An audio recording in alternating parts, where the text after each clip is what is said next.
So in the meantime, switching to the other side, Donald Trump, he is, of course, now it's a moot point with these primaries that are still ongoing. He's wrapped it up. He is I guess we call him the presumptive nominee. Well, within maybe tonight or next week, he could statistically have the delegates he needs before you even get to June 7th. Having said that, if he's the presumptive nominee, you can understand why Democrats are unloading on him now. The mainstream media is having a field day with him now. And a lot of it has to do with the fact that Donald Trump hasn't telegraphed who would be with him, who's backing him. Outside of a couple of names, there's no economic dream team here that we know of.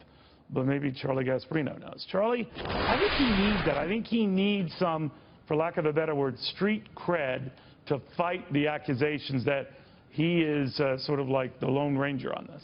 Yeah, I think one of the problems Donald has is he hasn't really formulated a coherent economic plan. What do I mean by coherent? He's saying a lot of stuff. He's saying a lot of good stuff, particularly on taxes.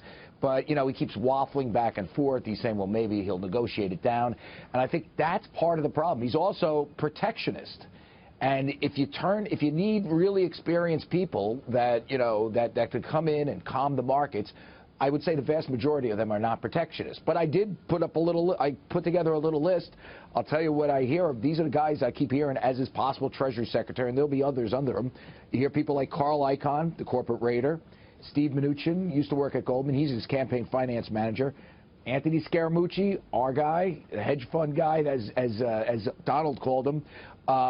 You know, again, on that list, I would put Scott Brown on the list. Smart guy, knows a little bit about economics, knows the street, Wall Street very well. You got to also throw John Thain, the former head of Merrill Lynch, on that list. And, of course, Henry Kravis keeps popping up. We should point out that Kravis has said numerous of times, including to Fox Business recently, he doesn't want the job. Icahn has said he doesn't want the job. Mnuchin, we don't know. Mooch, we don't know. Scott Brown, we don't know. But even if you have a kitchen cabinet of these type of guys, men and women who are well respected or well thought of, and some are controversial, but within the financial community, and we all can remember President Bush assembling such a team without naming a cabinet per se, early on, just to show his sort of, you know, cred with the investment community.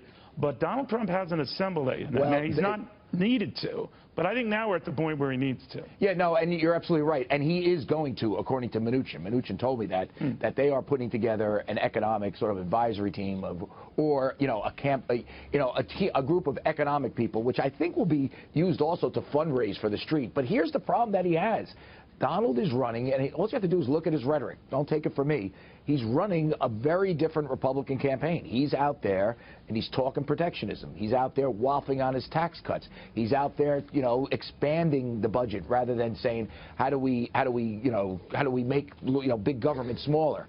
I don't know who. I mean, none of these guys I mentioned stands for any of that.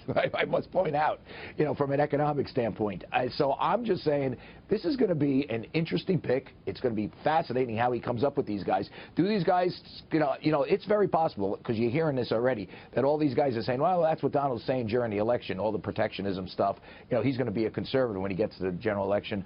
If he becomes president, you know, that's a hard sell. This is going to be really interesting, because he is playing by a different book. Maybe it's an electoral. It's a book that works in the election, but it's going to be hard to put together, I would say, mainstream economic types on an administration that preaches protectionism and is all over the place with taxes and spending. I mean, that is a very difficult thing, but we'll see. I can tell you, when we asked Kravis, Neil, whether he liked it, he said he whether he wanted the job as Treasury Secretary for Trump, because Donald's mentioned his name, including recently.